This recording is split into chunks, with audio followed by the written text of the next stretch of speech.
Welcome back to some new r/malicious compliance stories, where people comply to the letter, but not the spirit of a request. I hope you had a great day. Thanks for all the likes and comments on the last video. And now, let's start with the first story.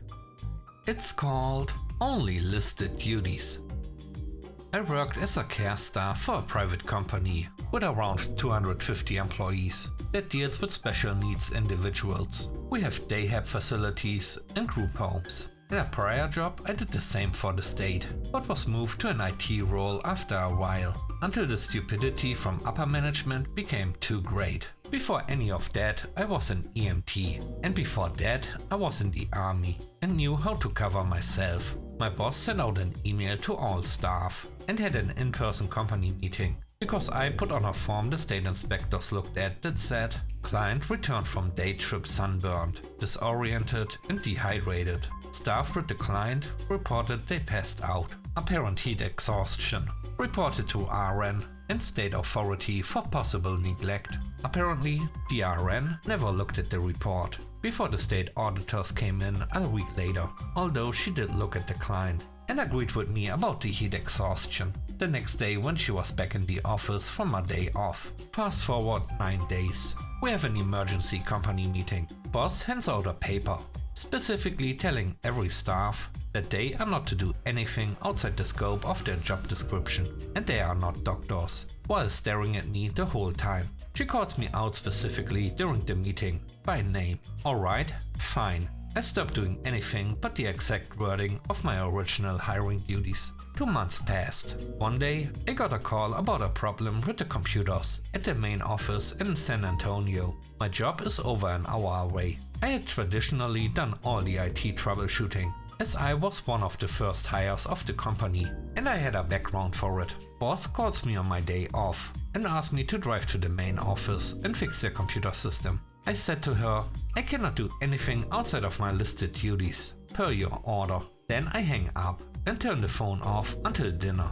After I turned the phone back on, I got a call within 10 minutes from the company owner. He, who had been nothing but nice to me up until now, just bluntly asked when I felt like doing my job and getting things working, especially payroll. Don't I want to get paid tomorrow? Get in gear, son. That may indeed have been the wrong way to start the conversation with someone who wasn't being paid extra for their IT problems. I referred him to the email and in-person letter the boss had put out. Then I pointed out how company policy had a no firearms rule, but he specifically always carried one to all company meetings and events on his right hip, calling it out by model as a Kimber 4. I then politely advised him to find a way to deal with his own problems, as the computers being bricked wasn't one of mine, but paying employees such as me was one of his, per state and federal law, and hung up. I turned my phone off again, until I was at work 2 days later. In that time, apparently, 3 staff had quit from failing to be paid. 18 more were threatening to, and the owner had driven over to have a chat with boss and myself. They laid out that as senior care staff, my job role had expanded over the years I was there, 5 at that point, and I countered that the pay hadn't at all, since I had been hired. My doing IT work was a charity from me, not a job requirement, and I appreciated none of the disrespect I had gotten lately from either of them. I also pointed out that I knew full well that a contract IT company would cost him at least hundreds, if not thousands, for a consult, and at least 200 an hour. And if I deigned to fix their problem, it would take about 3 hours. The owner offered me a 50-cent raise and 3 hours overtime. I countered with a public apology in front of all staff from boss, a $3 per hour raise, and an exemption from the no carry firearm policy he was being hypocritical about. They said no, so I said I'll be in the back with the clients doing my job duties, and to let me know when they contacted an IT company and changed their minds. Keep in mind that all the computer systems were effectively bricked at this point, so the nurses can't do any charting. No one can build time for casework. The state paperwork, while largely paper, can't be sent. It took them 4 days. Who knows how many calls to computer specialists for quotes, and another 8 quitting employees to agree to my conditions. After 4 tries to get me to let go of the concealed carry one. That was their sticking point. I don't carry a gun at work, I never have, even though in my state it's totally legal, but it bugged me. I would have given up the race before that. In the end, it turns out that the owner's wife deleted something she shouldn't have had access to, and it took all of 8 minutes to restore them from the backups that I personally had on an old hard drive I wasn't using, that the company said was an unnecessary cost. The next story is called Wouldn't Pay.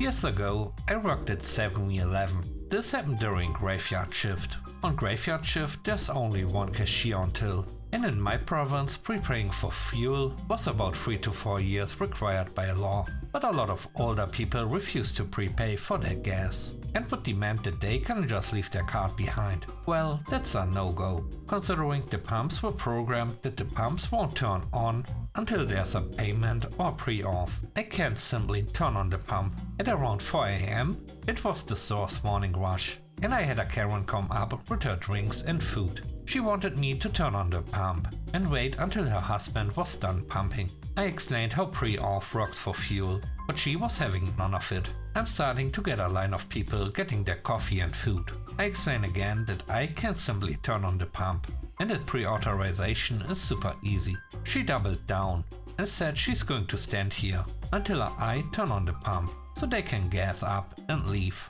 At this time I'm getting annoyed and said loudly, "So you're not going to prepay for gas and will hold up the line?" She smugly said yes. So I grabbed her already scanned items that I backed up and put them away from her reach and stepped over to the other till and started serving the customer behind her and moving the line up to the other till. She was upset, and after serving 3 or 4 other customers on the next till, she finally gave in and prepaid. The third story is called The Full Time.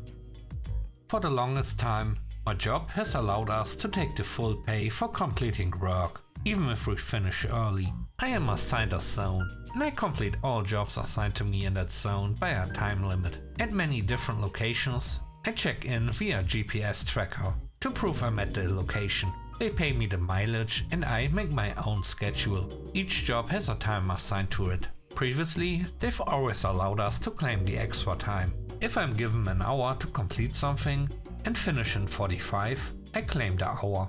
Our managers have always said this is fine, saying if we are turning in good work and we are skilled enough to complete it faster than most, we should not be paid less for it. All that enforcing that would do is encourage people to work as slow as possible or waste time, and it does. Now they say we need to use the full allotted time or take the cut in our check. One big problem is we are given way too much time.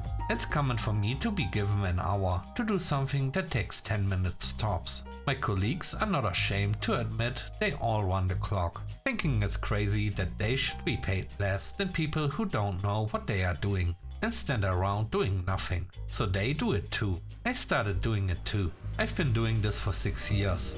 I can do the work assigned to me in a quarter of the time they expect. Doesn't mean I deserve to make 25% of the money I should make for doing the same work. Now I do whatever is on the clock and then do my daily business of grocery shopping, etc. I don't know if our new management will realize the policy is stupid, never enforced for a reason, and literally cannot be enforced. But until then, they'll be paying the whole district to run the clock. The last story is called Socialize More.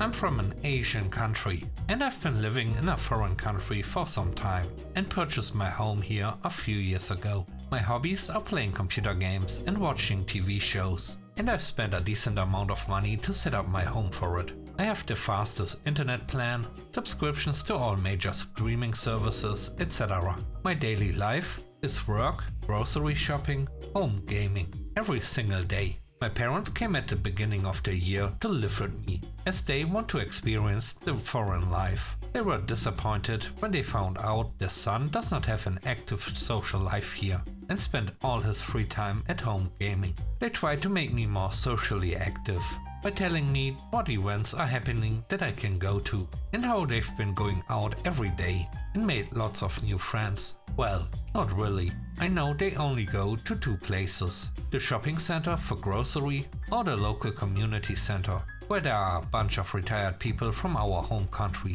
My parents don't speak English, I don't even think they know how to use the public transport here. Telling me to go out and socialize has become the topic of our dinner talk every night. And the tension, especially between me and my dad, has become more and more hostile. One night, when they mentioned it again, I decided I've had enough. So I started to be more socially active by staying at an internet cafe until 11:30 p.m.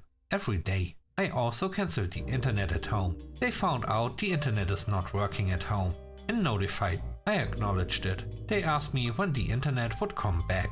I said it's not coming back. What? Why? Because I'm socializing every day. When I come home, I go to bed right away. When I wake up, I either go to work or go out socializing. I barely use the internet at home, so why do I need it? 2 weeks later, my mom told me they are going back home. Thanks for watching the video to the end. I hope you enjoyed it. If you did, please don't forget to leave a like, comment and subscribe. And if you have time, watch another one of my videos. Also, if you want to support me further, check out the channel membership or Patreon. And now I hope you have a great day. See you soon. Bye bye.